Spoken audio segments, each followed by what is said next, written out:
Bos días a todos e todas. A seguinte ponencia, que leva por título Os lobos no sur de Galicia, vai estar impartida por Santiago Bas López, que é doutor en Bioloxía no ano 1985 pola Universidade de Santiago, é autor de numerosas publicacións sobre vertebrados terrestres de Galicia, e foi o coordinador dentro do primeiro atlas que publicou a Sociedade Galega de Historia Natural no apartado dos anfibios e reptiles. É profesor por oposición de ensino secundario, tamén desde o ano 1985. No ano 2009, en Granada, dou unha ponencia en vídeo e unha publicación sobre os rebecos nos picos de Europa, no Congreso Mundial de Ungulados de Montaña. Dende o ano 2008 é besteiro, propietario dunha grea de garranos, e a partir dese ano tamén é autor de diferentes investigacións e publicacións sobre lobos e garranos de Galicia en diversas revistas científicas. Dende o ano 2010 preside a ONG Asociación Lobo. No curso 2018-19 colaborou coa Universidade de Vigo na monitorización de 3 traballos fin de grao sobre os lobos, precisamente. E actualmente coordina un censo de lobos nas provincias de Ourense e Pontevedra, que está a piques de rematar, colaborando co Museo Nacional de Ciencias Naturais de Madrid, pertencente ao CSIC. E, bueno, sin máis preámbulos, damos paso á charla de Santi, canto queras, Santi. Vale, gracias, Moisés. Moi ben, ante todo quero agradecer á Sociedade Galega de Historia Natural a invitación, particularmente a Moisés, para esta charla sobre este tema que a mí parece moi bastante interesante. Ben, lobos no sur de Galicia. En Galicia os lobos non están tan ben como algúns pretenden. Esa é unha frase que pode definir un pouco esta charla.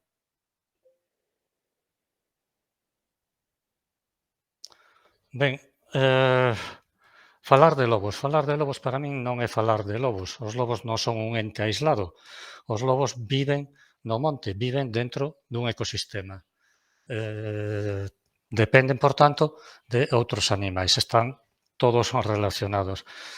Este esquema, esta pirámide trófica, xa é de Rodríguez de la Fuente, dos anos 70. Está bastante ben. Na base está a vegetación, representa aquí un bosque de tipo mediterráneo. De estos dependen directamente un montón de especies animais, digamos, herbívoros, en xeral, que se alimentan de vegetais. De estos dependen carnívoros. Aquí representan un zorro, jineta, meloncillo e tamén carnívoros grandes, lobo e lince. Bien, entre los herbívoros, los pequeños quedan para estos pequeños depredadores y los grandes depredadores. Lince es muy especialista sobre conejos y los lobos sobre ungulados salvajes. Aquí representan ciervo, gamo, muflón. En Galicia habría que poner aquí también jabalí y corzo, especialmente. Y también habría que poner los potros de los garranos, es decir, de los caballos salvajes. Bien, para mí la historia empezó en 2008. Un día, paseando con el perro en el monte, me encontré con esto. Un garrano muerto a medio comer por los lobos. Pasó por ahí un hombre, a mí me sorprendió. Esto fue a media hora en coche de Pontevedra. Esto me sorprendió, la escena. Por allí pasó un hombre en un todoterreno, bajó y comentó que eso fue cosa de los lobos y que había varios lobos por allí. Yo no me lo esperaba. Pero 10 días después me encontré otro caso parecido, otros 15 días después otro caso parecido, pero tenían en el cuello una marca como si fuese de un balazo. Pasando el tiempo me enteré que un descerebrado le dio por comprar un arco de competición y se divertía haciendo puntería sobre los caballos salvajes. Los mataba de esa manera y los lobos aprovechaban la ocasión para darse un festín. Bien, descerebrados había más. Un día me encontré con esto. Un toro de raza rubia en el monte, en extensivo, aparece con un arpón de pesca submarina clavado. Simplemente un gracioso le disparó un arponazo y se lo clavó. Pasaban cosas así y no es raro. Bueno, acerca de los lobos también fui encontrando más indicios de su presencia. Por ejemplo, aparecían potros que presentaban mordeduras, particularmente en las patas traseras, como es este caso. La mayoría de estos potros que presentaban heridas se curaban por sí solos. Evidentemente, en el monte no tienen veterinario ni nadie que los cuide, se cuidan ellos solos. Son animales salvajes. Aquí tenéis otro ejemplo de esta que tiene ya la herida cicatrizada. Concretamente, esta potra ahora tiene 8 años, tuvo 4 potros y sobrevive uno. Esta potra es mía, entre comillas lo de mía, porque son animales salvajes. Bien, entre otros indicios también me encontraba animales muertos, garranos muertos, que rápidamente eran visitados por los lobos. Y os pongo este ejemplo. Esta yegua adulta muerta entre lobos, zorros y jabalíes, en 4 días solamente quedaba el esqueleto. Resalto esto porque también quiero incidir en un detalle, que entre lobos, zorros y jabalíes hacen limpieza de carroñas en el monte. Y limpieza también significa desinfección, porque estas carroñas pueden ser vivero, por así decir, de bacterias, de virus, de agentes infecciosos. Son animales que, aparte de matar para comer, también limpian las carroñas del monte. Bueno, aquí tenéis a los elementos en cuestión, ¿no? Como decía Valverde, depredadores superdotados, muy inteligentes, con un oído muy fino, finísimo, una visión nocturna magnífica y un olfato que para qué os voy a contar. Tengo perros de caza y yo creo que los lobos los superan ampliamente a esos. Bueno, pasando el tiempo, me encontré un día con Felipe Bárcena. Estuve hablando con él, le comenté lo que encontraba y entonces se vino un día conmigo y me enseñó métodos para muestrear a los lobos en el campo, en el monte. Entonces, poco a poco me animé, en compañía de Margarita, que está aquí, me animé a visitar unas cuantas zonas para ir tomando datos de forma metódica, siguiendo esos métodos. Señalo aquí las zonas que visitábamos, que están numeradas. Esta numeración volveré a citarla más adelante en varias ocasiones, ¿no? Fijaros bien en el mapa. Zonas 1, 2, 3 y la zona 4, esta más cerca de Redondela y del área de influencia de Vigo, donde también había lobos, pero aparecían en pequeña cantidad y dejaban pocos indicios. Pongo estas flechas porque seguramente se trataba de lobos que provenían de más al interior, que por aquí pasaban una temporada, unos días o unas semanas cazando y después se volvían al interior, ¿no? Bien. Los muestreos se tomaban datos de indicios, rastros, etcétera, y se aplica un índice que es el que se utiliza, pues bueno, prácticamente en todo el mundo, en todo el hemisferio norte, que es donde hay lobos, ¿no? Los valores del índice están aquí y aquí tenemos los años en que se fue haciendo los muestreos. Desde 2009, primavera, otoño, hasta 2013, primavera y otoño. En azul está representada la zona 1, en rojo las zonas 2 y 3, que reuníamos los datos, que después resultaron ser distintos lobos, y en verde claro la zona 4. Como veis, en la zona 4 los indicios de presencia de lobos eran pocos. Incluso había ocasiones en que no encontrábamos ningún indicio. Los lobos no estaban por allí. Bien, también se recogieron muestras de los restos que dejaban los lobos cuando comían o cuando cazaban. Y tomamos 817 muestras para analizar. Frecuentemente había que recurrir al microscopio para eso, es una tarea muy pesada, ¿no? Bien, los resultados los expresamos aquí en tanto por ciento, 80%, etcétera, ¿no? Bien, en las zonas 1, 2 y 3, casi el 80% de lo que comían los lobos eran potros de caballos salvajes. Los potros salvajes, los garranos, pero potros de menos de 8 meses.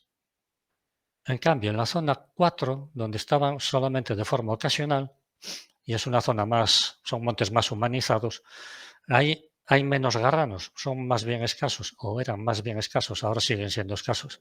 Entonces ahí los potros garranos apenas representaban el 50% de lo que comían. ¿Cómo compensaban los lobos de esa zona esa falta de alimento en el monte? Pues se liaban a comer cabras, ovejas y perros. Claro, los vecinos de esa comarca, de esa zona, los pastores particularmente, estaban cabreados con los lobos, como es natural. También indicamos aquí vacas, terneros. Los terneros los comen en muy poca proporción. Raras veces se atreven a atacar a los terneros, porque las vacas contraatacan. De hecho, había una proporción en estos montes, había una proporción bastante más alta de vacas. Si estos fuesen los caballos salvajes, los garranos, las vacas deberían estar por aquí. Pero los lobos prefieren matar, comer potros que terneros. Bien, preferían también matar, comer potros de colores claros. ¿Por qué razón? Posiblemente por camuflaje. Fijaros que los castaños, animales castaños y negros, en ambiente de bosque, apenas destacan. Destacan más los que tienen colores claros, en este caso tordo, ¿no? Incluso tordos oscuros, gris oscuro, también destacaría más. Pero resulta que en montes abiertos, montes de matorral bajo, los negros destacan bastante. Y en cambio, los tordos parecen una roca.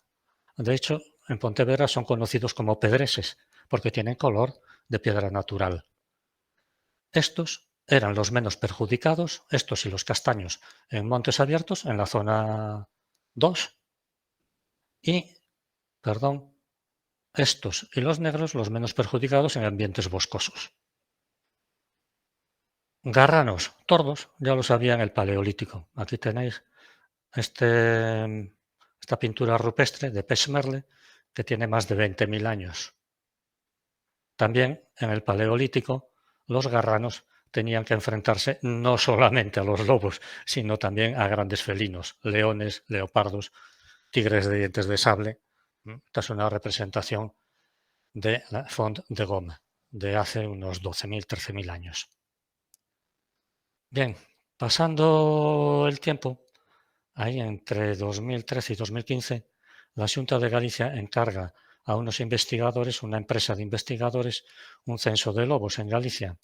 Llegan a estas conclusiones, que detectaron 90 manadas, yo diría grupos, y dicen que hay 700 ejemplares.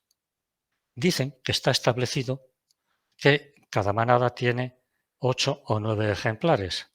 A mí esto me sorprende un poco. Me sorprendió y me sigue sorprendiendo. Entonces, recientemente busqué bibliografía sobre ese tema y ya veréis. Las investigaciones hechas en Portugal, por ejemplo, en todo Portugal, dan como resultado de media 4,2 lobos por cada grupo. En Italia, en los Apeninos, 3,7 lobos por grupo, en 9 grupos estudiados. En Polonia, 3,8. Otro estudio de Polonia daba 4,4, realizado sobre 4 grupos durante 4 años.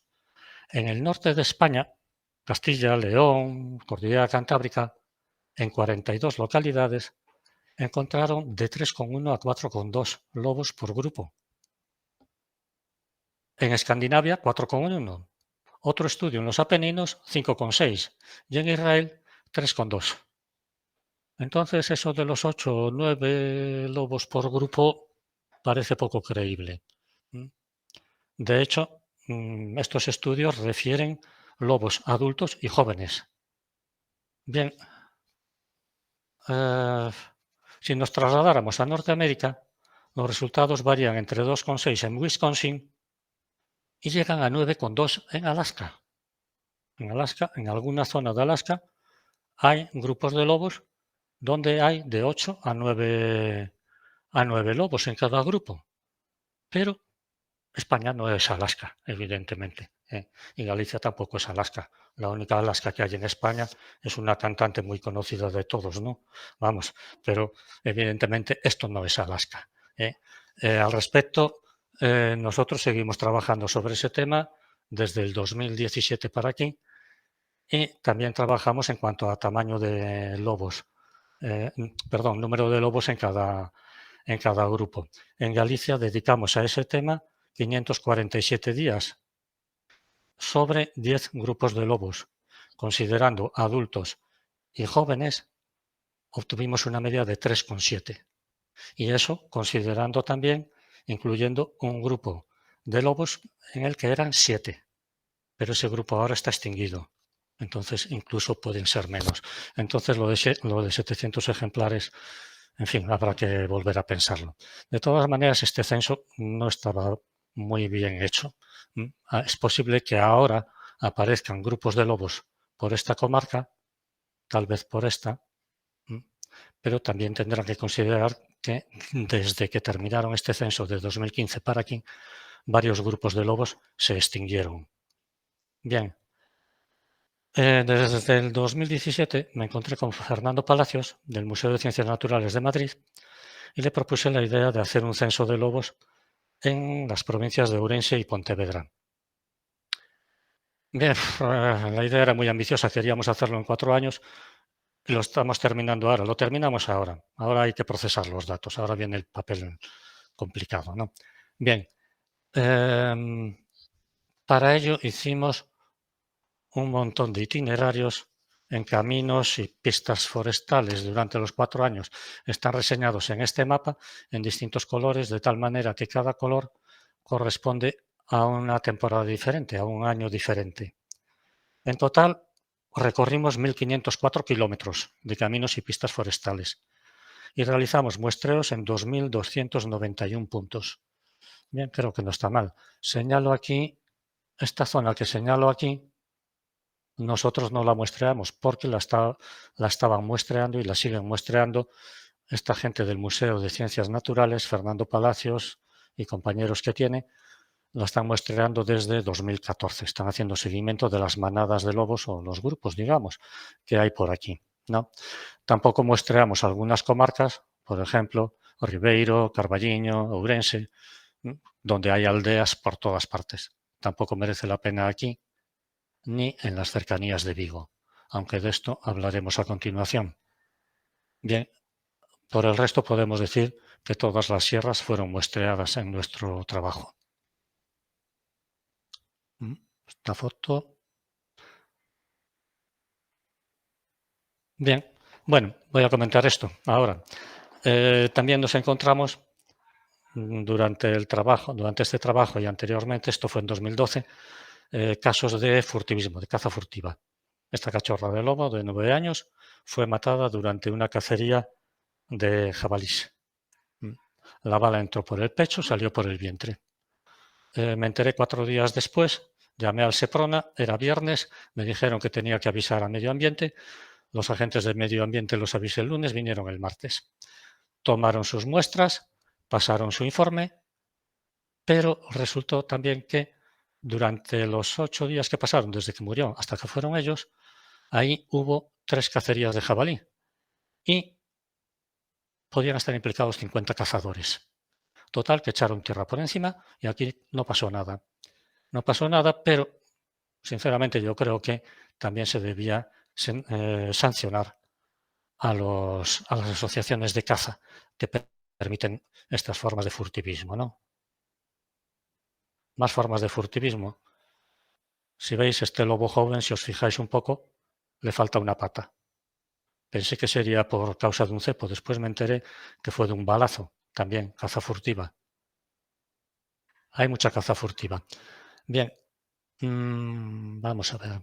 Respecto a la relación que tienen los lobos con los garranos, particularmente en las provincias de Pontevedra, Coruña, norte de Lugo, es bastante representativo este gráfico. En un lugar denominado Monte Castelo, en un monte, los garranos fueron retirándolos, particularmente a partir de 2012, del año 2012. ¿Por qué motivo? Bueno, por la aplicación de un decreto que afecta a estos animales, ¿no? Bien, paralelamente a que iban retirando los garranos, aquí el número de garranos está dividido por 50, el índice que aplicábamos a los lobos, a los muestreos, también iba descendiendo hasta llegar a 0. Cuando el número de garranos ya era muy pequeño, los lobos no encontraban comida y una de dos, o se iban a otro lugar o se morían de hambre, ¿no? Esa era la conclusión a que llegamos en el 2013. Bien, sucedían cosas con la aplicación de aquel decreto que comenté. Los comuneros podían decidir, las comunidades de montes podían decidir la erradicación de los caballos salvajes. Este es un caso muy triste que pasó en la comarca de Fornelos. Resultó que mejoraron la carretera que va de Redondela a Fornelos y los coches que pasaban a 50-60 por hora empezaron a pasar a 100 por hora o más. La carretera no la protegieron de los animales salvajes, concretamente los garranos, ¿no? Que había muchos por esa comarca. ¿Qué pasó? Que hubo un accidente grave con un garrano. Un joven quedó tetrapléjico. Y entonces decidieron erradicar los garranos de ahí, de esa comarca, ¿no? Para eso contrataron a unas personas, a unos personajes, diría yo, podríamos decir incluso cuatreros, y se dedicaron a retirar todos los animales de ahí. Consiguieron retirar todos o casi todos. ¿Qué pasó con los lobos en esa comarca? Bien, entre 2013 y 2017 los lobos se fueron quedando sin comida también en toda esa comarca y ese grupo de lobos dejó de comer evidentemente potros y empezaron a dedicarse a comer ovejas, cabras, perros, terneros. El muestreo que hicimos ahí en 2017, en marzo de 2017, daba un valor de índice bastante alto. Volvimos en junio de 2017 y dio un valor 0. Entre marzo y junio alguien mató a todos los lobos de ese grupo. Tengo referencias de que fue caza furtiva. Hicieron una espera, montaron una espera delante de un ternero y mataron a todos los lobos de ahí. Bien, ¿qué pasa? ¿Qué relación hay entre los lobos y los garranos, más concretamente? En otros lugares donde llevamos haciendo seguimiento desde 2009, nos fuimos encontrando estas cosas. Aquí tiene representado la población de garranos, que empezó a descender rápidamente a partir de 2012 en la zona número 1, ¿no?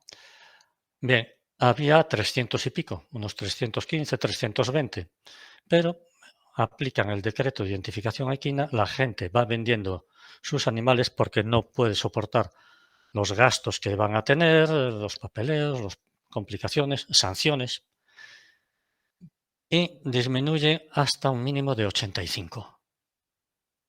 ¿Qué pasa con los lobos? La población, el grupo, mejor dicho, se mantiene. Llegando a este punto, curiosamente, parece que hay muchos más lobos. Pero si hay poca comida, ¿cómo se las arreglan? De pronto, el número de indicios sería, cae en picado a 0. Llegamos a un momento que ya no hay lobos ahí. El grupo de lobos muere, desaparece. ¿Por qué? De hambre. ¿Qué pasó aquí? Esto parece raro, ¿no? Que haya más lobos. Pero es que la historia se repite también en el itinerario 3, en la zona número 3. No es que haya más lobos ahí, habiendo menos comida, sino simplemente que habiendo menos comida los lobos tienen que desplazarse más, tienen que moverse mucho más para conseguir comida y dejan mucho más indicios. Bien, entonces los lobos de la zona 1, de la zona 2, perdón, de la zona 3, se extinguieron por hambre. Los que indiqué de Fornelos también por hambre, ayudados por caza furtiva. ¿Qué sucedía en la zona 2? ¿Por qué pongo a esta perra aquí? Porque a 20 metros de una pista forestal se murió envenenada con estricnina. Alguien puso estricnina y, además de matarme a mi perra, sucedió aquí, además de matarme a mi perra, se cargó un grupo de lobos que vivía ahí.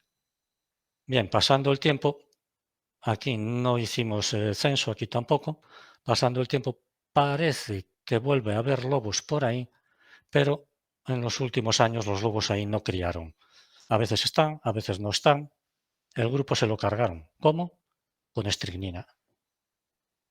También mueren muchos lobos atropellados. Curiosamente, los atropellos son bastante frecuentes entre Berín y la provincia de Zamora. ¿Por qué? No sé. Pero ya lo decía el doctor Llaneza, que fue quien hizo el censo en el 2014, pero ya lo decía en el 2008. Ahí son frecuentes los accidentes con lobos. ¿Por qué? Es posiblemente porque la carretera nacional y la autopista van muy próximas y en paralelo. Hay un efecto sinérgico ahí. Bien, pero entonces debían proteger mejor la carretera y la autopista, en este caso, y no solo por los lobos. Volvemos otra vez a la pirámide trófica. ¿Qué pasa en Galicia? Donde los lobos no encuentran garranos, donde no hay garranos, buena parte de la provincia de Ourense y de Lugo. Bueno, pues que se alimentan básicamente a base de crías de jabalís, jabalís jóvenes, jabalís viejos, etcétera, corzos, crías de corzos. Bueno, aquí pongo también los garranos. Fijaros, cuando digo que son salvajes, estos animales no necesitan para nada de nuestra ayuda. Aquí los tenéis en medio de un monte quemado y no están flacos. Comen 4 hierbajos que nacen por ahí y se comen los tojos quemados. Y así sobreviven, que los vi muchas veces comiendo tojos quemados. Bueno, ¿qué sucedería si protegemos a los lobos? Problema que está ahora muy en boga. Vamos a ver. Los lobos, para sobrevivir, ya vimos, dependen de los animales que comen, evidentemente. Y aquí os pongo un ejemplo. Lobos, por ejemplo, de la provincia de Ourense o de Lugo, que viven cazando jabalíes y corzos. Si aumenta la población de corzos y de jabalíes, bien, los lobos encuentran más comida. A la temporada siguiente criarán mejor. Habrá más lobos. Ah, oye, que hay más lobos. Esto puede ser peligroso, sí, pero si hay más lobos, los lobos matan jabalíes y corzos. A continuación, habrá menos jabalíes y corzos. Oye, pero si hay menos jabalíes y corzos, ¿qué pasa? Que estos van a pasar hambre, criarán mal. Entonces habrá menos lobos. Bueno, pero si hay menos lobos, ¿qué va a pasar? Pues que vuelva a haber más jabalíes y corzos. Es decir, los lobos y sus presas están todos metidos dentro de una especie de círculo vicioso donde nunca llegarán a ser muy abundantes ni estos, sus presas, ni los lobos. ¿De qué dependen todos a fin de cuentas? De la vegetación. Entre otras cosas, también de parásitos, enfermedades, etc. Pero si los jabalíes y los corzos enferman, serán presas más fáciles de los lobos. Bien, respecto al censo que hicimos, de momento queremos procesar nuestros datos, sacar conclusiones más extensas a toda la provincia de Pontevedra y Ourense, pero de momento sí que tenemos claras algunas cosas. Esta línea blanca indica la zona donde se extinguieron los lobos en la segunda mitad del siglo XX. Concretamente, de aquí se extinguieron en los años 70. Estoy hablando de extinciones documentadas. Aquí en los años 70, perdón, aquí también, aquí y aquí en los años 80. Aquí a veces vuelven algunos lobos, los 2 últimos años aquí no criaron. Aquí, perdón, pierdo la flecha, aquí se extinguieron ya en los años 60 con la repoblación de pinos, mandaron retirar cabras y ovejas. Y aquí la extinción fue a finales de los años 90. Esta era la zona 4 de nuestro primer mapa. Bien, la Xunta de Galicia hacen su censo, termina en el 2015, pero de 2015 para aquí también detectamos la extinción de varios grupos de lobos. Alguna ya lo comenté. De aquí se extinguieron entre el 2015 y el presente. Aquí también, y también detectamos grupos citados por la Xunta de Galicia en el 2015 que ahora se extinguieron. Aquí, en la comarca de Lalín, aquí, aquí y aquí. Estos grupos que señalamos aquí están en situación precaria, realmente. Aquí no sabemos si hay grupos, si realmente se extinguió. También señalamos otro grupo que señalaban ellos aquí, extinguido. Por esta comarca tenemos referencia que hay bastante furtivismo. Bien, este es el mapa del censo de la Xunta de Galicia de 2015, los grupos extinguidos. Comento que igual ahora encuentran grupos de lobos por esta comarca, pero también deberían citar los grupos que se extinguieron. Que aquí también hay otro extinguido, aquí. Bueno, ahora mismo hay una polémica entre el Ministerio y la Xunta de Galicia y alguna comunidad autónoma más. Bien, el Ministerio pone sobre la mesa 20 millones de euros para ayudas, para medidas, para prevención de daños de lobos y para pagar los daños de los lobos. Bien, a los ganaderos les parece buena idea. Bueno, parece que por fin nos podemos entender unos y otros. Que conste que yo también tengo, en teoría, si los caballos salvajes son domésticos, como dicen en la Xunta de Galicia, yo también soy ganadero. Tengo unos cuantos. Bien, vamos a ver. Vamos a ver. La inversión anual en lobos, actualmente en Galicia, en los últimos 10 años, son 262.000 euros. Está representado aquí. Esto representa el número de euros que se invierte en este apartado, ¿no? 75.000 destinados a medidas de prevención. Comparamos esto con lo que invierten en Francia anualmente. En Francia, teóricamente, hay 500 lobos, hay menos allí que en Galicia, pero invierten 6 millones de euros. Hombre, supongo que las cosas estarán mejor, ¿no? Bien, el Ministerio pone para toda España 20 millones de euros, con lo que a Galicia nos llegarían pues casi 6 millones de euros, haciendo un reparto equitativo. Serían 5,7 millones de euros. Yo creo que no está mal. Pero desde la Xunta de Galicia siguen jaleando a los ganaderos, siguen diciendo que hay que cazar lobos, que hay que controlarlos a través de la caza legal. En fin, vamos a ver. ¿Cómo son las ayudas por daños por los lobos en Galicia? Os voy a poner un caso, una situación que me pasó a mí personalmente. Yo era propietario de estos 3 animales. Esta yegua era vieja, tenía 20 y tantos años, tenía una potranca de 2 años y tuvo este potro que ahí tenía 5 meses. Mes y medio después la yegua murió. Ya digo, era vieja, tenía 26 o 27 años. Bien, la misma noche pasaron los lobos por ahí y mirad lo que quedó del potro ese de 6 meses y medio al día siguiente. La potranca desapareció, no volvió a aparecer, ¿eh? Bien, me dio por reclamar. Y entonces vino un agente de medio ambiente. Ese día yo no estaba, estaba de viaje, lo atendió el presidente de la asociación, hizo su informe y me dieron de plazo 15 días para presentar una solicitud.